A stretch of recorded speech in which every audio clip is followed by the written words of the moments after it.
Hey, Eric here, your daily source for bold and beautiful spoilers, recaps, and news. Let's dive in. Welcome back to the channel, you guys. Today is Monday, and we have a lot of crazy drama to unpack from Los Angeles.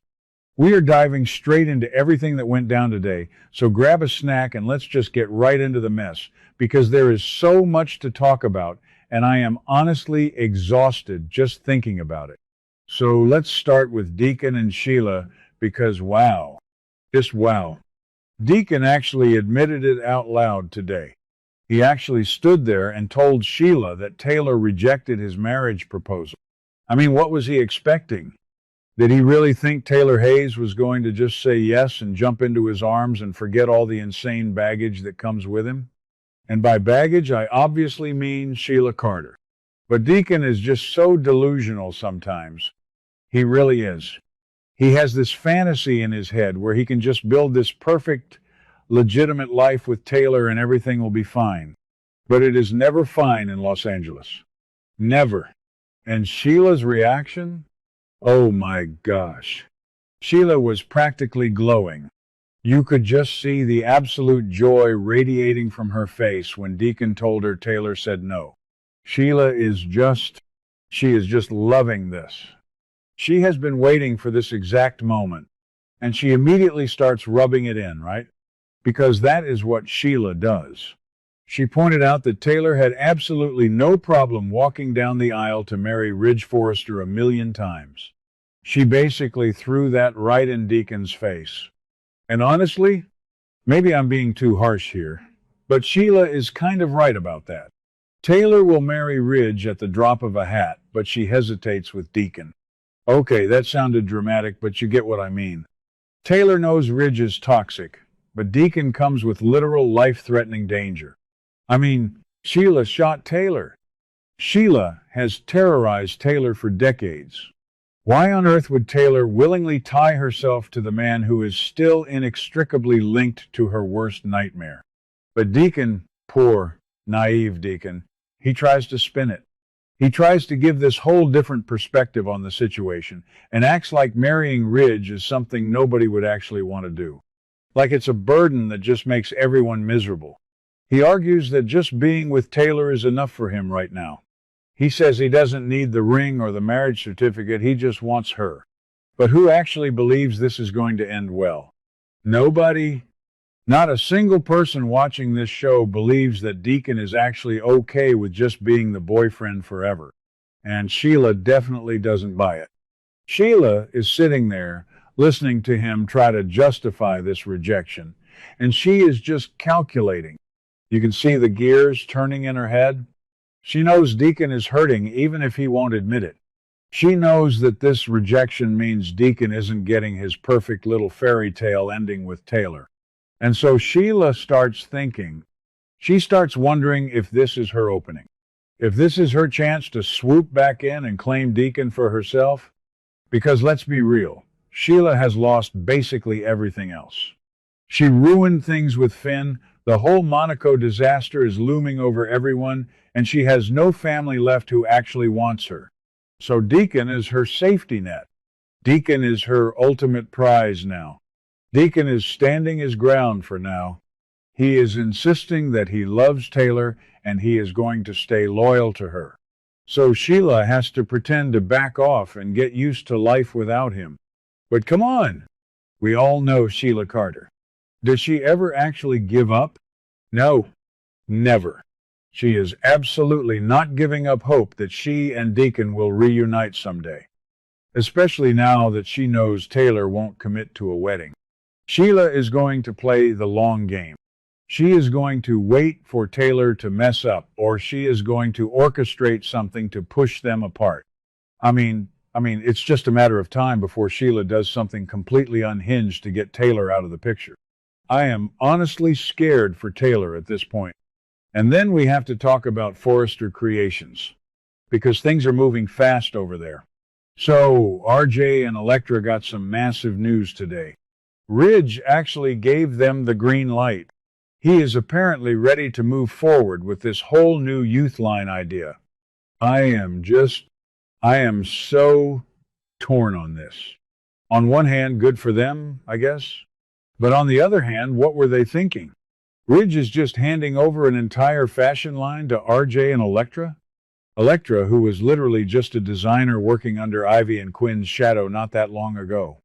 And now she is suddenly the face and the visionary of Forrester's next big demographic? It feels so rushed. It feels like a first draft of a business plan that nobody bothered to edit. RJ is walking around with this massive ego, acting like he is going to make all these huge waves with his designs. He expects to just instantly secure this top spot in the fashion world. And of course, he wants to make Elektra a massive fashion star. He thinks they are going to do all these great things together. But let's zoom out and look at the bigger pattern here. This is classic Forrester nepotism. Hope's line, "Hope for the future," is basically in shambles because she left for Logan Designs, so RJ just swoops in and takes her spot. And Ridge just lets him.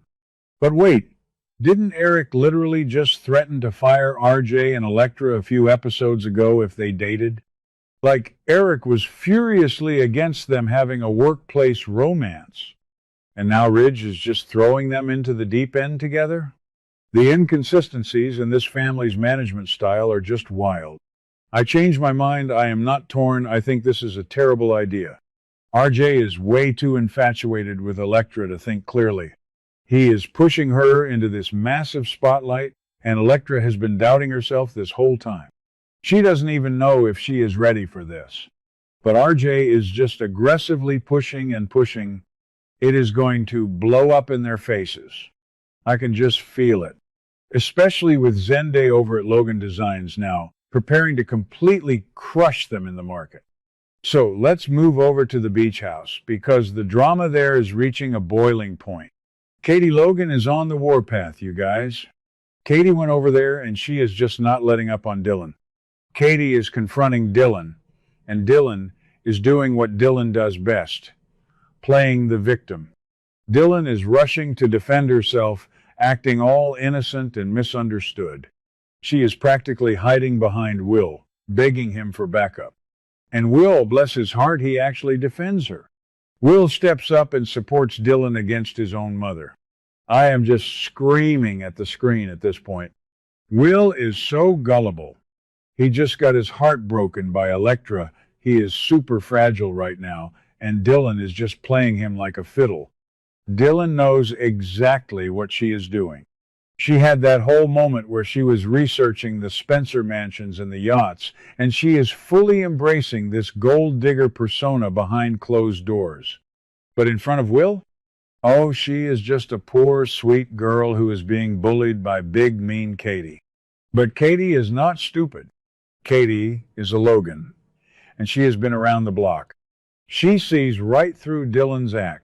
Katie is absolutely convinced that Dylan is only after the Spencer money and the Spencer power. She does not believe for a single second that Dylan actually loves Will. And I am totally on Katie's side here. Katie is trusting her maternal instincts, and she knows this girl is bad news. She is launching a full-on investigation into Dylan's past because Dylan's whole backstory is sketchy. Remember when she lied about being homeless? Yeah. Katie remembers. So Dylan is feeling cornered. She realizes that Katie is not going to back down, and that she might actually lose her grip on Will if Katie exposes her. So what does Dylan do? She decides she needs reinforcements. She realizes she can't fight Katie Logan on her own. So she makes a call. She is calling in her mother. That's right, Darcy Dillon is coming to Los Angeles. And oh my gosh, you guys, if the rumors are true, this is going to break the internet. The fans on social media have been speculating about this for weeks, and if it actually happens, it is going to change everything. We all know Darcy is coming to town to reclaim an old flame, and all the signs, all the little hints the writers have been dropping point to Ridge Forrester. If Darcy reveals that Dylan is actually Ridge Forrester's biological daughter, I literally can't even process how huge that would be. Think about the fallout. If Dylan is a Forrester, she isn't just some random gold digger anymore. She is Forrester royalty. That would completely destroy her plan to marry into the Spencer family for money, because she would already be rich, but it would also make Will's head spin. Ridge hates the Spencers. Ridge tried to keep Will away from Electra. Imagine Ridge finding out his own secret daughter is hooking up with Bill Spencer's son. Bill would laugh until he passed out. Bill would use that to torture Ridge for the rest of his life. And what about Brooke? Oh my gosh. Brooke is in Monaco right now, completely clueless, trying to expand the business with Ridge and Steffy. And speaking of Steffy, she is over there waiting for Finn, completely unaware that Sheila hijacked his flight. So when they all come back to LA, it is going to be absolute chaos. Brooke is already stressed about Hope leaving, and now she might come home to find out Ridge has a secret daughter with Darcy. Brooke will lose her mind. Her marriage will be hanging by a thread. And Electra? If Dylan is Ridge's daughter, that makes Dylan RJ's half-sister. And Electra is dating RJ. Electra's worst enemy, the girl she literally slapped across the face for sleeping with Will, would suddenly be her boyfriend's sister.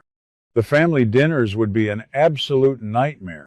I love this show, but it makes me so tired. They just keep piling on the secrets and the lies. And I am here for it, obviously. I have been covering this for a while, but it is just a lot to take in. Will is setting himself up for the biggest heartbreak of his life. Deacon is setting himself up to be destroyed by Sheila. RJ is setting himself up for a massive corporate failure. It is just a train wreck waiting to happen in every single storyline. But we are going to keep watching, right?